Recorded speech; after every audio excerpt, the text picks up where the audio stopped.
Na ga wani da zuwa comments mu ma din network ya mana tsiya muna cewa network din Hamisu mu ma din network ya sauka da yake ba mu ne da masu network din ba kamfanoni ne kuma su ma dai wani sa'in abubuwa ne suke fin karfin su kamar yadda aka sani to abin da yake cewa na ji wani yana cewa wai mu bari mana sai wani lokaci a guda to ai baka da tabbas in lokacin da zaka samu kyakkyawan network ko kwakwaran network kana abu ne ko yaushe kai ta kokarin ka har sai in ka ga an kai bango ba za a iya ba to haka abu yake kai ta kokarin ka kawai kai ta gwadawa yanzu za mu sake dubawa mu ga ko shi Hamisu ya turo request din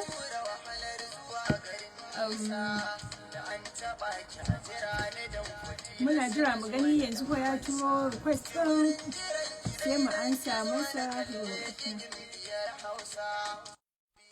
yau muna fatan da yanzu network ya yi kyau sannan kuma ku gani yauwa yanzu network ɗin ya yi kyau. Assalamu alaikum. Muna nan muna ta kokawa da network. Wannan kiɗan? Na ji gara na. Na ji gara na. Na ji gara. Ka ji wannan waƙar? Na ji ina jin. Ni ne. Na? Ni ne. Kaiwa. Ni Hamisu Sa'id Yusuf wanda aka fi sani da Hamisu Breka. To Malam Hamisu sani da zuwa BBC Hausa. To ni ma ina muku barka. To masu kallon mu kamar yadda muka faɗa suna na Halima Umar Sale kuma bakonmu a yau shine Hamisu Breka Dorayi. Kuma za mu tattauna ne akan wata waƙarsa da take tsananin tashe yanzu da ake yayinta a wannan ɗan tsakanin musamman ma a wannan satin na sallah. Duk da dai cewa ba sabuwar waƙa ba ce ba ni na kwana biyu da sanin waƙar. Amma sai ga shi ta Hamisu ya yi ta. Bari ni zan fara kafin na tambaye ka wane ne Hamisu Breka Dorayi, me breka, me kake breaking? Zan waƙar jarumar mata. Yaushe ka yi ta? Gaskiya waƙar jarumar mata ban daɗe da yinta ba cikin 2020 ɗin nan ne ita gaskiya. Cikin wannan shekarar kenan. Zan iya cewa ba a shigo shekarar ba duk da shekarar ne amma farkon shekara sai na saki waƙan. To ko da na saki waƙan ta fara trending mutane duk sun san waƙan to amma kuma na yi tunanin ma waƙan ta ɗan yi baya sai na ga cikin bikin sallah ta dawo sabuwa kuma. Kawai ga ta nan ta rugun tsumo ana ta fama. Wallahi kam. Wai tsaya tukuna ainihi me yasa ka kai wannan waƙar ta jarumar mata kuma ka bata wannan sunan na jarumar mata? To abin da yasa na yi waƙar jarumar mata duba da mutane. Duk lokacin da zan yi waƙar soyayya abin da nake fara tunani a kai shine ba wai ina yin tunani a kaina bane a'a. Ina yin tunani ne akan mutane halittar mutane kala-kala ne. Wani yana da zurfin soyayya wani kuma bai da. To ina amfani da wanda yake zurfafa soyayya gurin yin waƙa. Da kyau. Shine dalilin yin jarumar mata kuma na yi ne don na kwana biyu gaskiya ban yi wa masoya waƙan da za su ƙayatar da masoyansu ba. To shine sai na musu waƙa don su ƙayatar da masoyan. To kuma alhamdulillah na ga na zata wata jarumar ce. A'a ba budurwata na yau ba wallahi. Wato kawai samari. Amma kaga ka ce wannan waka ka yi ta ne saboda masoya. Samari da 'yan mata dama kai targeting a wannan wakar? Duk lokacin da zan yi waka ba na yin tunani a kan iya samari da 'yan mata.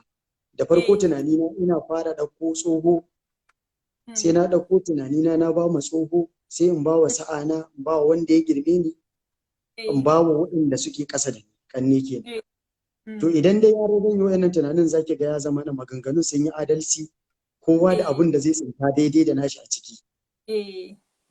Amma ban kayyade ba dama tun farko lokacin da zan yi waka da na riga da na sa a raina kowa zai iya ji sannan kuma ina so ta daidai da ra'ayin mutane.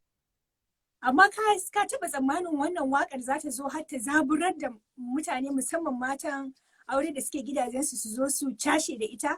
Su yi wato gaskiya ban yi ba. Ta salon wato jawo hankalin mazajensu? Wallahi ban taɓa tunanin ba haka ba. Ni dai kawai abin da na sani shine na yi waka sannan kuma na yi dan masoyana idan Allah ya sa mata albarka na san za ta tashi sannan kuma ko yaya ne na san akwai 'yan mutane da za su iya ji, saboda idan dai har kana da masoya to idan ka saki waka zaki ga ko wasu ba su samu ba wasu za su samu su saurara, amma yanda wakar ta ya ce ni ban yi tunanin cewa gaskiya za ta kai haka wallahi ban yi tsammani ba.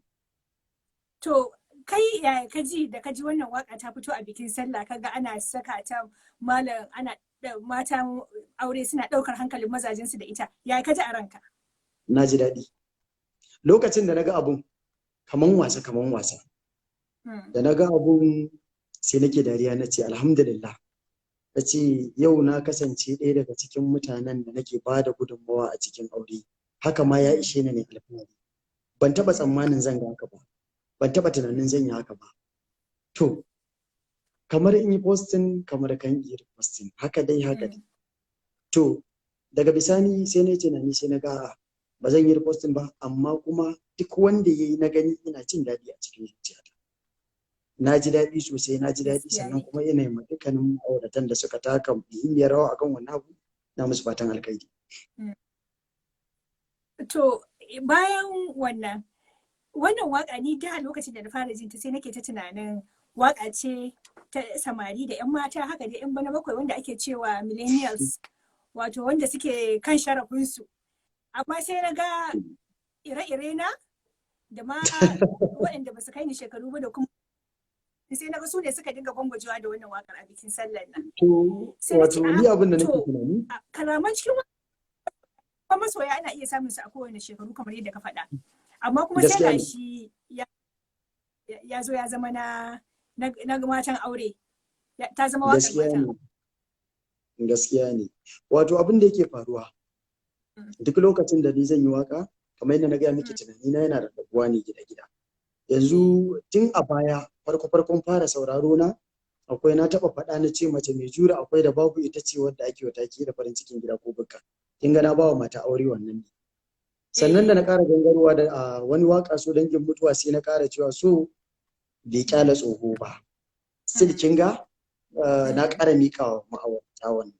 Da na dawo jaruma tun daga kalman ashe da rai nake son ki. Kin ga kalma ce wadda take ita kalman da rai nake son ka. Abin da ake so da shi shine zuciya.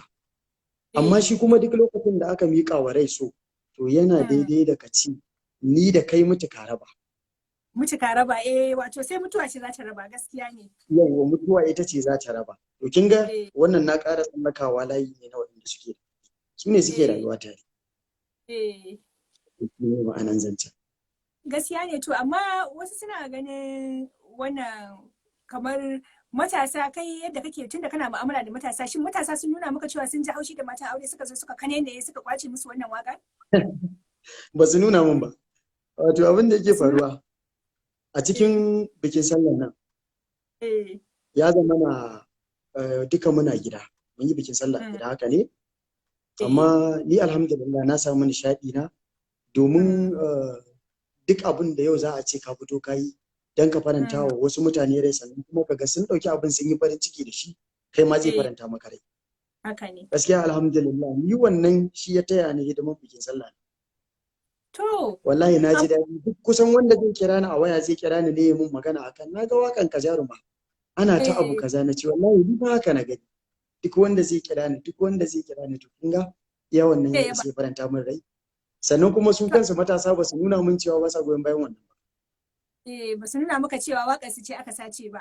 Ba su nuna min ba. Su ka san wannan waƙar wannan tashe da mata suka yi da ita a sallah ya jawo cece kuce.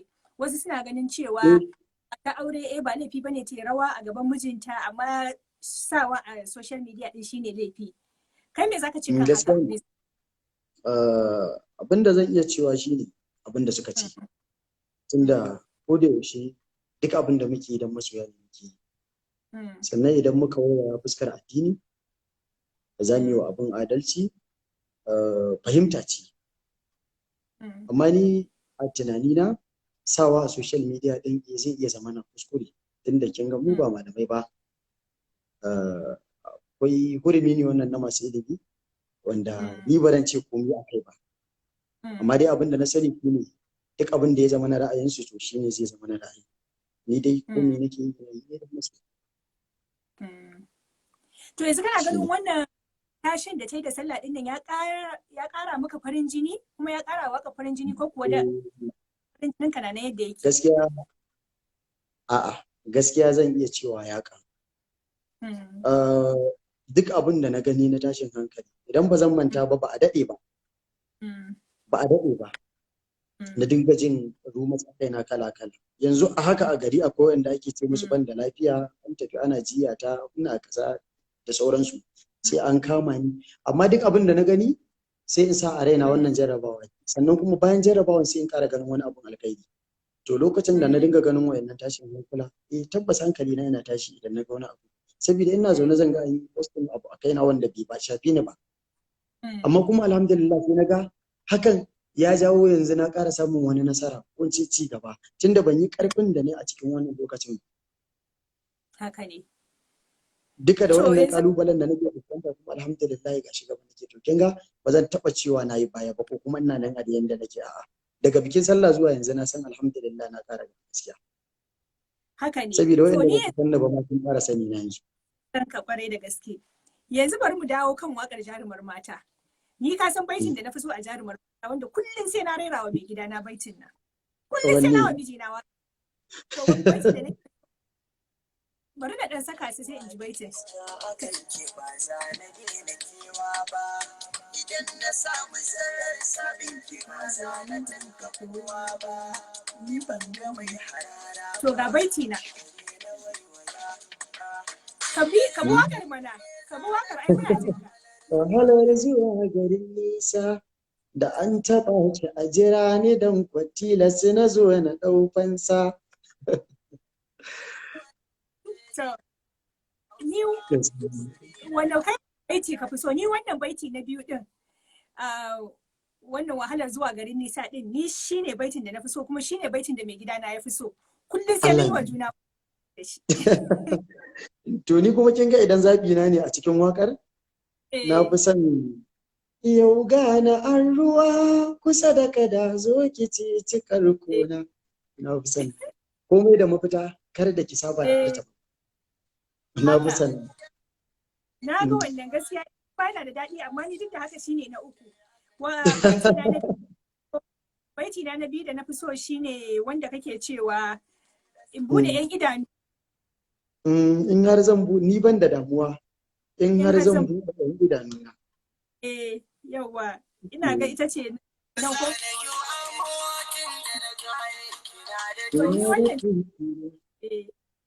To kaɗan yi mana kai kuma wacce ce ta biyu baitin da ka fi so na biyu? A'a, aini a cikin wakan na biyun idan dai har na biyun wanda na fi so ne shine ashe da rai nake son ki. Bai a dan gwanda na bude wakan da shi. Budewar kenan. Sai kuma ƙarshen wakan da nake cewa masoyi yana da rana.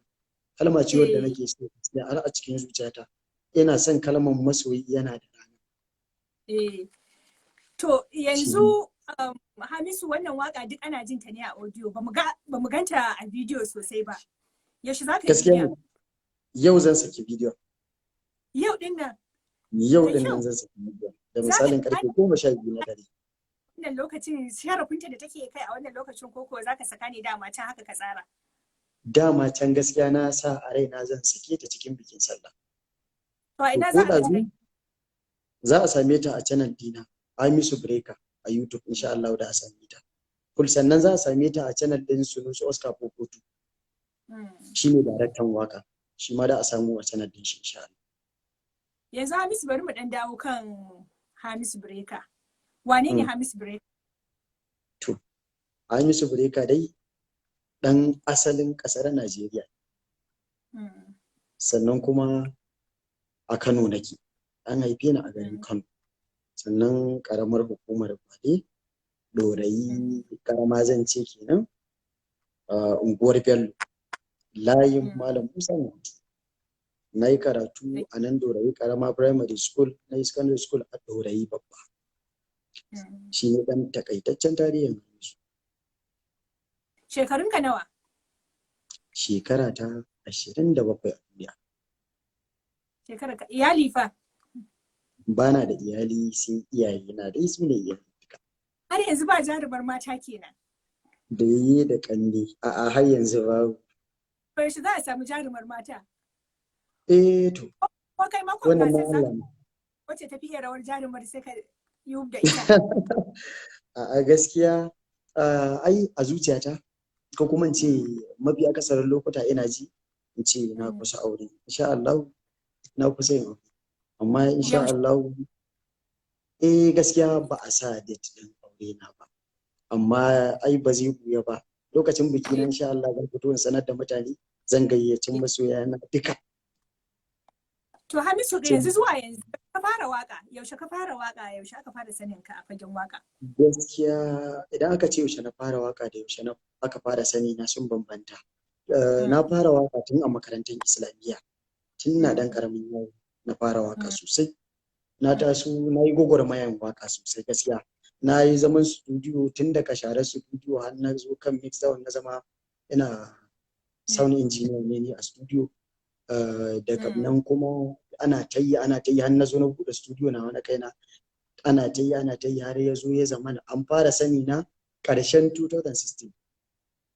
To ƙarshen shekarar 2016 shi ne na saki wasu waƙoƙi so na gaskiya hamra da shimfiɗar fuska da keci da wani hauwa da wata waƙa tun tana yar ƙaramar ta bana mantawa da wata waƙar biki sakon amarya to a wannan lokacin na sake su ne farkon waƙoƙi na da mutane suka fara saurara to daga nan ne ba ake ta yi zuwa yanzu waƙoƙi nawa gaskiya idan na ce ga adadin waƙoƙin da ne yanzu ne karya sabida idan muka ɗauko akwai waƙoƙin bukunkuna na mutane a cikin sati zan iya samun waƙoƙi da dama wanda idan da a ce idan na shigarwa kawo yanzu shekaru ne za a kira ba kwanaki ba kuma watanni ba kin ga kwaye da yawa to idan yanzu na kayyade nake na yi waka kaza ne gaskiya kawai dai abin da na sani shine na yi da yawa. Wani yana tambaya a cikin masu bin yanzu ya ce wace waka ce bakan damiyar ka? Waka bakan damiya ta ni? Ai bakan damiya ita ce abin da mutane suka fi so. Haka ne? To don haka idan dai har zan ce bakan damiya ta ni yanzu. Asalin bakan damiya ta ita ce wakan a duniya ke kika zama farin ciki na. Na biyu kuma zaɓin mutane still shine wakan shimfiɗar fuska. Na uku kuma a wannan lokacin kuma idan yanzu ne bakan damiya ta shine jaruma. To, jaruma ya tafi a kan gaba. Haka ne. To wani kuma Jamil Gimba yake tambaya a cikin masu bin yanzu ya ce wai ina labarin Sayyada Sadiya. Gimbiya Sadiya ne ko Sayyada? Wace ce Sayyada Sadiya wallahi ba sani. To ban zai san watakila ko a cikin waƙoƙinka ne. Yake dai tambaya. Bana jin na da waka Sayyada Sadiya babu gaskiya. To wai ina ka samu suna Breaker? Inda na samu suna Breaker. Ina tambaya. To inda na samu suna Breaker rawa. Da ina rawa ina break dance ne. Da asalin sunan Bone Breaker ne. Kashi ne nake bulla. To daga baya kuma mutane suka koma suna kira na breakan waka. Haka dai breakan waka. Su mutane da yawa sun zata hard breaker ne irin kana karya zuciya ne shi ne yasa ake kira na breaker. Ba haka ba. Shi asalin breaker din na same shi ne a lokacin ina break irin da wasu Michael Jackson din nan. Irin shi. To ashe kai ma ashe za wannan waka taka da jarumar mata an sheka rawa kenan in bidiyo ya fito. Sai masu kallo sun gani. Akwai mai tambayar cewa wai me burinka a rayuwa? Gaskiyar magana. Yanzu burika na ba sa da yawa zan iya cewa. Sabida a daidai wannan gaban sai dai na gode wa Allah. Ba na mantawa farkon tasowa ta da an taɓa hira da ni sai aka tambaye ni aka ce menene burina sai na ce burina bai wuce ni ma yanda ake jin mawaka duk inda ake jin mawaki ana jin waka ta Hausa ni ma ya zama ana jin waka ta ba shekarar bai fita ba shekaran da aka yi hirar da ni Allah ya cika min wannan yanzu kin ga ko ina an san burina ya cika yanzu zan ce burika na ba su da yawa sirrika na ne tsakaninka da ubangijinka ne wani yana tambayar Ban ji ba? Waye mai gidanka a fagen waka? Gaskiya idan yanzu aka ce waye mai gidana, Mm. wanda mutane suke tsammani mai gida shine wanda ya koyar da kai waka. Haka ne? To na farko dai ita waka Haka abin da ne. na sani baiwa ne. Ba a koya waka sai dai a koya maka yanda za ka rubuta ta daidai da yanda za ka rera ta. To gaskiyar magana akwai yayana Rabiu, shi ne ya fara nuna min ka daidai ga yanda zan rubuta waka daidai, ga yanda zan rera ta daidai, ga adadin gaɓoɓin da suke ciki, wannan shine dango, wannan shine baiti, wannan shine duk yayana ne ya nuna min. To kin ga idan dai har zan ce ga mai gida na asalin mai gida, zan ce yayana Rabiu shi ne asalin mai gida. Gaskiya ne. To ga wani mai kallon da yake tambayar wai yaushe za ka yi wakar jarumin maza?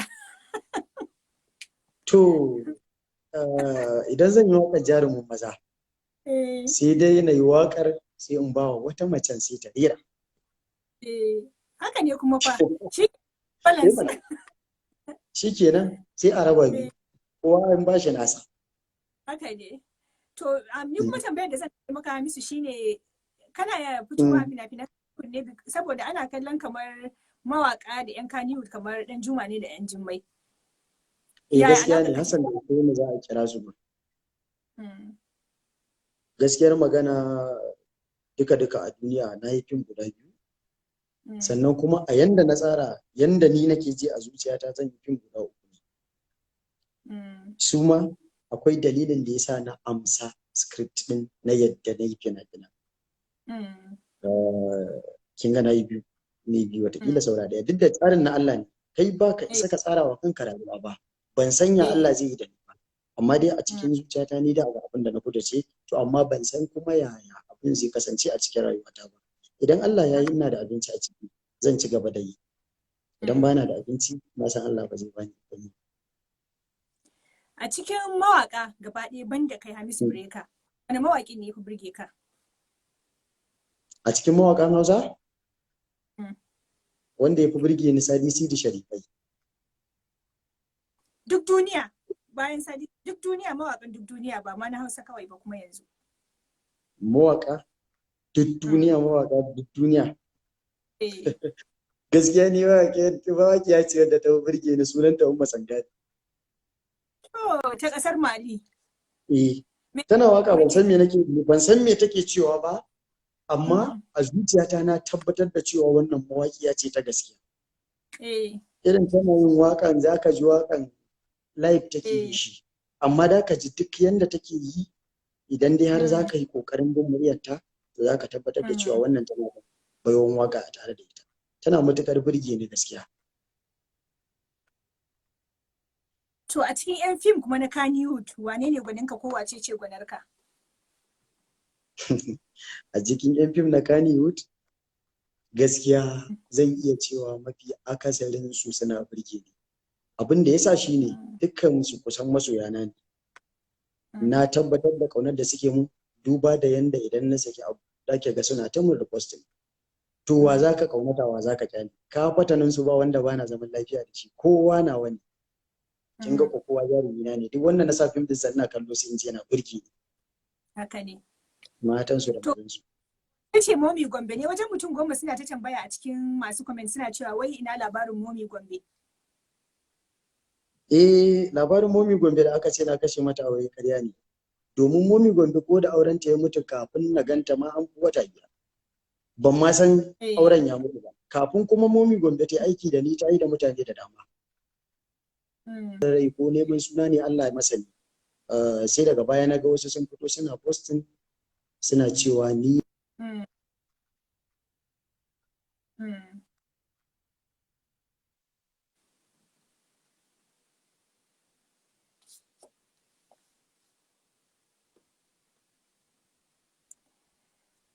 network ɗin Hamisu yana freezing, amma ni na tabbata zai warware a ci gaba.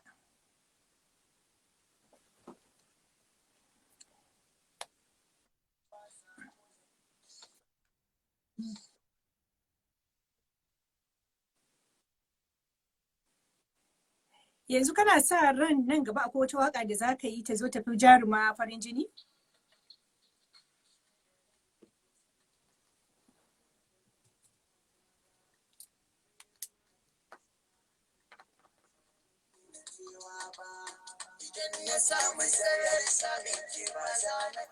To ko za mu sa masu sauraro mu gani.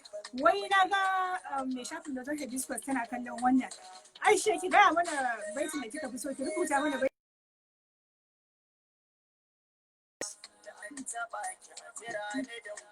Ina ga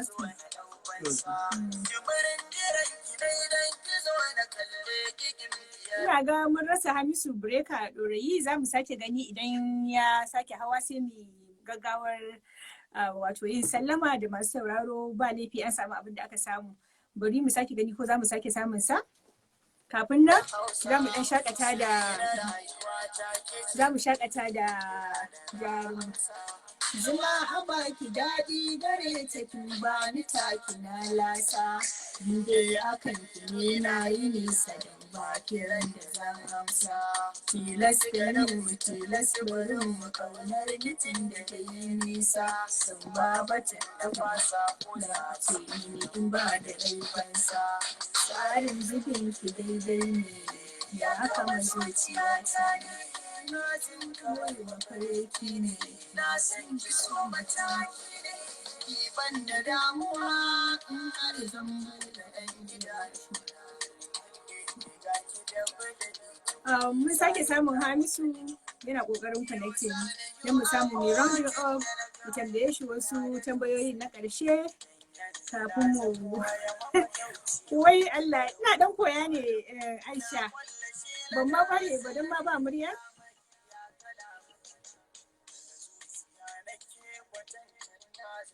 Yana ƙoƙarin connection da yanzu.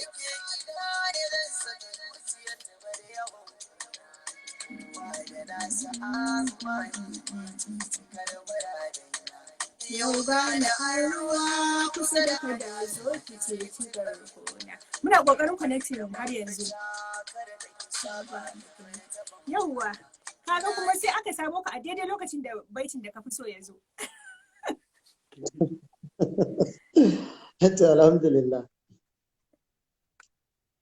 Gaskiya kamar networking ya sani. Lallai kam. Haka ne. To yanzu Hamisu a gurguje wanda suka tambaya suka ce musu wakar jarumin maza ka ce sai ka samu wacce zaka bata ta rubuta. Baka faɗa ainihin ranar da zaka yi musu ba. Wataƙila suna da kuɗi ne, su ma wataƙila magidanta ne suna wa matan su rawa su turo challenge mu gani. Insha Allah nan ba da dadewa ba zan yi insha Allah. To nan ba da dadewa ba insha kun ji Hamisu. Ina dai so na gaya maka cewa akwai ɗimbin mutanen da suke bin mu yanzu suna ta miƙo maka saƙon gaisuwa da kuma saƙon fatan alheri kuma suna nunawa suna yin wannan waka. Duk da dai ba mu saka sauran ba. Mu ma jarumar ce ta wannan ta kwashi hankalinmu shi yasa ita muka yi ta sakawa wato a halin yanzu. Kuma insha Allah muna fatan idan annobar cutar ta lafa za ka ƙara zama baƙonmu na daga bakin mai ita kamar yadda aka sani yadda mu tattaki har Kano.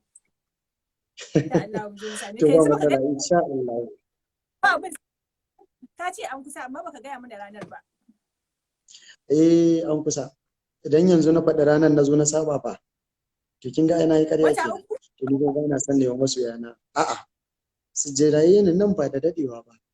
Abin da nake ji a raina nan da dai yan wasu kwanaki. Lila. Amun uzuri nan da kwana kalilan insha Allah zan yi. Kun san aikin da ake yi da kwakwalwa to ba da a yi mashi gaggawa ba. Da gaske ne an ce wai da giya biyu zaka tashi, mun ji ana cewa da giya biyu zaka tashi. Wato da mata biyu a lokaci daya. Mata biyu a lokaci daya. Saboda ni na fi kowa rigima. Ai ba rigima ba ce. Kokari ne. To, a jira in tashi da ɗayan ma, insha Allah. To da ɗayan da ta tashi kenan. To abokin aiki na ma yana da wata tambaya. Yanzu yana kokarin ya rubuta min tambaya. Kwarai. Ina da aboki da a makaranta kullum sai ya dame mu da wannan ke kace tire na me yasa shi ma ya fi santa shi. To wai ya ce yana da wani aboki sunansa Jabir Mustapha Samba ya ce yana da wani aboki a makaranta da kullum yake damun su da wakar kice tire na ne ko a ce tire na. Wai da bakan damiyar shi. Bakan damiyar ka. Wai ya ce wai me yasa ka fi santa? A duniya ko ka zama farin ciki na ko? ita. Sai da muka iya ta dole. Ka dan rera mana mu dan ji. Ba ni dama ya masoyiyata, mai rabon ya gabaɗi zai gani gwanata, cikin masoyanki a yanzu na yi rata, tunda ni zan iya baki rayuwata. To wanda yasa ka fi son ta inji Jabir Mustapha Sambo? Akwai dalili. Akwai dalilin da yasa na fi son waƙan ke ce, amma ba zan faɗa ba. Sirri na ne. To ɓoye. ni yanzu abin da zan faɗa shine ni ma Hamisu a wake mun waƙar da zan wake mai gidana da ita ta musamman. To shikenan, in Allah yadda nan ba da daɗewa ba, zaki ji yanda zaki wake mu gidanki. Ban ji ba? Tunda shi ma ya zama ka nace tunda ya zama masoyin waƙoƙinka. Alhamdulillah. Zan wake shi za kyau Ko ba matsala, insha Allah da ki ji nan ba da daɗewa ba. Na ji wani a comment section yana cewa wai kai matsoraci ne ka ce ba za ka iya auren mata biyu a lokaci ɗaya ba. A'a to tukunna dai. A dai ban nan tashi da ɗayan tukun. Yanzu za mu playing waƙar sai ka bita. Ka bita har ƙarshe. Mu ji ko haddata ne ko tana da. Ai ban haddace ba tukun.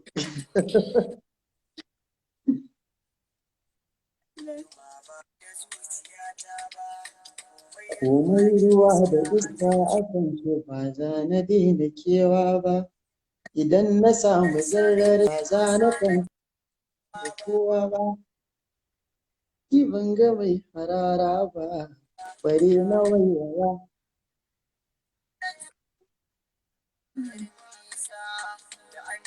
Da an taɓa ki a jira ni don fasila sai na zo na ɗaukansa. Jimirin jiran ki ne don ki zo na kalle ki gimbiyar Hausa. Sirri na rayuwa ta ke ce kawai da kin kira da na. Zuma a baki daɗi gare ta kin bani taki na. In dai hakan kiro zan ba kiran da zan amsa.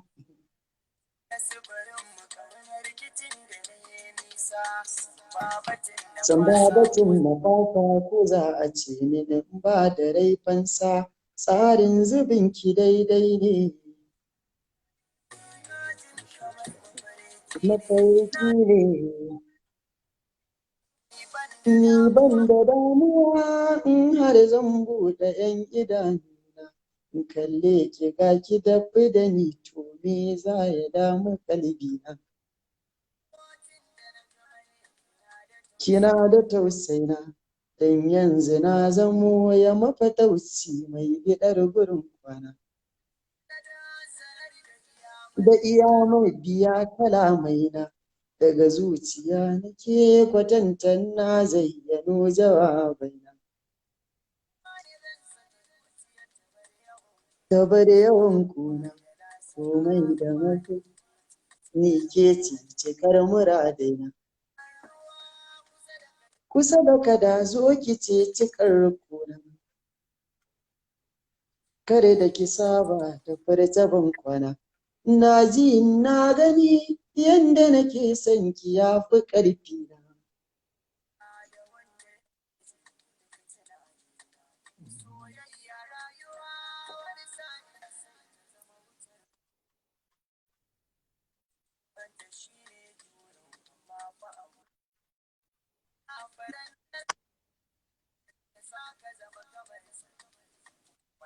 Kuma rayuwa da so misali ne kama da a mafarki.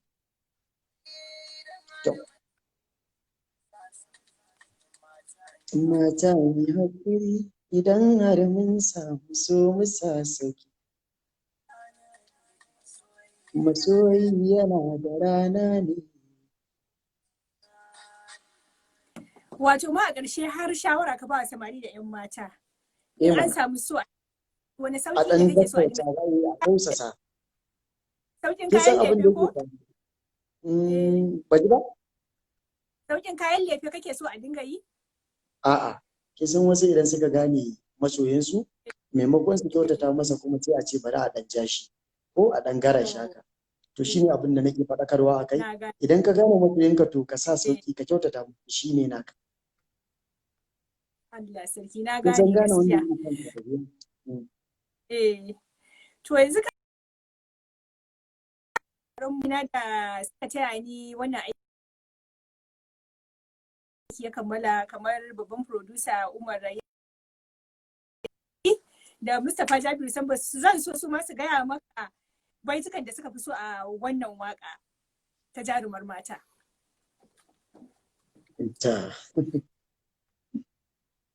Da Umar Rayyan zan so ya fara gaya maka baitin da ya fi so a wannan waka ta Jarumar Mata. Malam Hamisu. Assalamu alaikum. Yau sannan na godiya. Zan ce ya fi burge ni tun da na fara jin waƙar baitin da ya ke cewa kai ba da zuciya kake so ba da rai kake so. To ni ma abojin jin waƙoƙi amma ban taɓa jin wannan kalman ba, an wuce wata kamar iyaka za a ce? Gaskiya ne, ita kanta zuciyar mun ba ta hutu ne. Gaskiya yawanci za a ce ana so da sauransu, amma kai sai ka zo da cewa da rai kake so, to gaban rai kuma ban san wani abu da yake gaban wannan ba. To za mu lalubo shi insha Allah, na gode sosai. Sai Allah ya ƙara basira. Yanzu ga amin ya Allah. Zai zo ya dan tofa albarkacin bakin shi game da ita wannan waka. Wani baiti ya fi so? Bismillah Abdulbaki. Abdulbaki bismillah.